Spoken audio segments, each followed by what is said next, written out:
On a tous connu ça, la sensation après un repas un peu trop copieux. Mais la vraie question, c'est qu'est-ce qui se passe quand ça devient une habitude? On imagine souvent que c'est juste une digestion un peu difficile. Mais en réalité, c'est beaucoup plus profond, beaucoup plus fascinant que ça. C'est carrément l'histoire d'une transformation silencieuse, oui, mais incroyablement intelligente de tout notre système digestif. Et c'est vraiment ça l'idée centrale. Le corps, ce n'est pas une machine qui tombe en panne quand on la pousse un peu. Pas du tout. Face à une nouvelle routine, une nouvelle réalité, il ne fait pas que subir, il s'adapte. Il réorganise complètement sa manière de fonctionner. Alors, pour bien comprendre cette adaptation, on va faire un petit voyage. On va suivre le chemin de la nourriture dans le corps.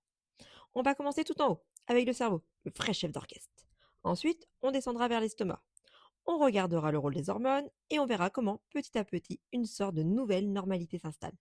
Allez, on attaque la première partie. Et le point de départ, il est fondamental. Il faut bien comprendre que le corps ne réagit pas, mais alors pas du tout de la même manière, à un seul gros repas et à une série de gros repas qui se répètent. C'est vraiment là, dans cette différence, que tout se joue. Quand on fait un excès une fois, de temps en temps, c'est simple, c'est une surcharge. Le système est un peu dépassé, on se sent lourd. Bon, c'est désagréable, mais ça passe. Mais, et c'est toute la différence, quand ça devient chronique, le corps change de stratégie. Il passe en mode adaptation. Il ne se dit plus «Oh là, c'est une urgence», non. Il réécrit carrément les règles du jeu pour tout. La digestion, la faim, la gestion de l'énergie, c'est un nouveau système d'exploitation qui s'installe. Et là où ça devient vraiment étonnant, c'est que toute cette adaptation, elle commence bien avant même qu'on ait avalé la première bouchée. Le tout premier à s'adapter, c'est notre cerveau. Il est malin. Il reconnaît la situation et il se met à anticiper. Le cerveau, il apprend à une vitesse folle. Quand il voit que les gros repas reviennent souvent, il met en place une sorte de routine automatique. Du coup, bien avant de commencer à manger, hop, la production de salive démarre. L'estomac se prépare. Tout le système digestif se met en ordre de bataille. Et ça a une conséquence énorme. Les signaux liés au plaisir, le goût, l'odeur sont à fond. Alors que les signaux qui sont censés dire stop, c'est bon, on est plein, eux, ils sont mis en sourdine, décalés à plus tard. Et le résultat de tout ça, il est absolument crucial. La régulation, elle n'est plus instantanée. Elle se fait en décalé. En gros, les feux rouges du corps, les signaux du stop, s'allument beaucoup plus tard, souvent une fois qu'on a déjà mangé une bonne partie du repas, voire tout le repas. Bon, le cerveau a fait son travail d'anticipation. Maintenant, qui est le prochain sur la liste? C'est l'estomac. C'est lui qui doit s'adapter physiquement, parce qu'il est littéralement en première ligne pour gérer cette nouvelle charge de travail. Alors, comment il fait l'estomac? Pour gérer des volumes plus importants, il se réorganise. Première chose, il devient plus tolérant, plus souple. Il se détend pour pouvoir accueillir plus. Deuxièmement, il passe à la vitesse supérieure côté mécanique. Ses contractions deviennent plus longues, plus intenses. Il produit aussi plus d'acide, plus d'enzymes. Et point super important, il ralentit sa vidange, son écoulement vers l'intestin, surtout quand il y a beaucoup de graisse, pour éviter de tout inonder d'un coup. Le problème, c'est qu'à force d'être étiré comme ça en permanence, la paroi de l'estomac commence à envoyer des signaux un peu brouillés. Le message clair et net du type «c'est bon, je suis plein, arrête-toi» se transforme en quelque chose de beaucoup plus vague. Une sensation de lourdeur, de tension abdominale, parfois même d'inconfort. En fait, la satiété n'est plus ce signal de satisfaction agréable. Elle se confond avec une simple gêne physique. Et donc la conséquence de tout ça, c'est que l'estomac, eh bien, il reste plein beaucoup, beaucoup, beaucoup plus longtemps. La digestion, ce n'est plus un événement ponctuel qui a lieu après un repas, non. Ça devient une sorte d'activité de fond, quasi continue, qui finit par gommer les frontières nettes entre les différents repas. Ok, donc la nourriture quitte finalement l'estomac, et après, on passe à l'étape suivante, l'intestin. Et là, on entre dans le monde fascinant mais complexe des hormones et de l'absorption des nutriments. Et c'est à ce moment-là qu'un décalage assez étonnant se met en place. Ce qui se passe, c'est un vrai décalage énergétique. Pensez-y comme ça. Les glucides simples, les sucres, c'est le sprint. Ils sont absorbés super vite. Ça donne un pic d'énergie quasi immédiate, mais qui retombe tout aussi vite. Et pendant que ce sprint se termine, eh bien la digestion des protéines et des graisses, elle, c'est un marathon. Ça continue tranquillement pendant des heures et des heures. Et c'est ce décalage qui crée des sensations complètement paradoxales.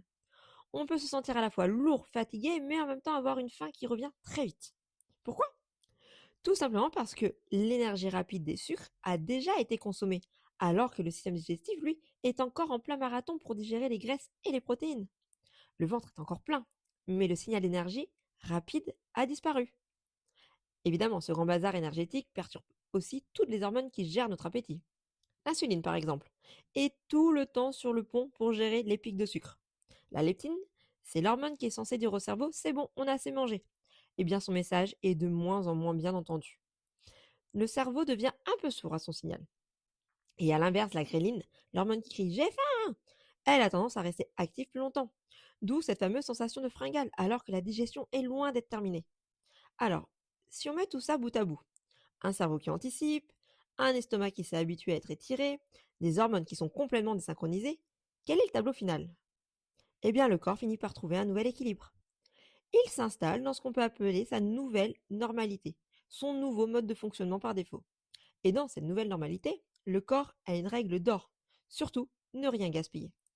Toute l'énergie qui arrive en trop, qu'elle vienne des glucides, des protéines et des lipides, peu importe, elle est convertie et stockée, avec une efficacité redoutable. Et ce stockage se fait principalement sous forme de graisse. Le corps est une machine à ne pas perdre une seule calorie. Il adapte ses réserves en conséquence. Et on n'oublie pas la toute fin du parcours, le côlon. Lui aussi il est impacté, forcément. Tout ce surplus de matière qui arrive, ça fait un véritable festin pour les bactéries qui y vivent. Et qui dit festin de bactéries, dit plus de fermentation. Le résultat, on le connaît souvent. Plus de gaz, plus de ballonnement et un transit qui peut devenir un peu chaotique. Ce n'est rien de mystérieux, c'est juste la conséquence logique de cette surcharge de travail pour tout le système. Quand on voit tous ces changements, la réaction naturelle, c'est de se dire waouh, le corps a complètement perdu les pédales. On a l'impression que le système est défaillant, qu'il est en échec. Mais est-ce que c'est vraiment la bonne façon de voir les choses? Eh bien non. En fait, il n'a pas du tout perdu le contrôle. Au contraire, il a intelligemment réorganisé toute sa façon de fonctionner pour faire face à une nouvelle situation. Une charge de travail importante et répétée.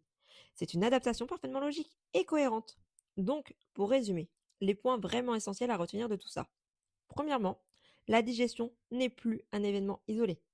Elle devient un processus quasi continu. Deuxièmement, les signaux de faim et de satiété sont complètement chamboulés, désynchronisés. Troisièmement, le corps devient un pro du stockage de l'énergie en surplus.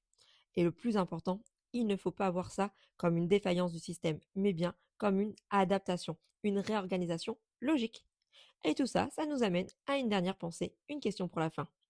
On entend souvent dire qu'il faut écouter son corps, mais et si dans cette situation, écouter son corps ne voulait plus dire attendre les anciens signaux qu'on connaissait, mais plutôt apprendre à décoder le tout nouveau langage que le corps a mis en place pour s'adapter à sa nouvelle réalité?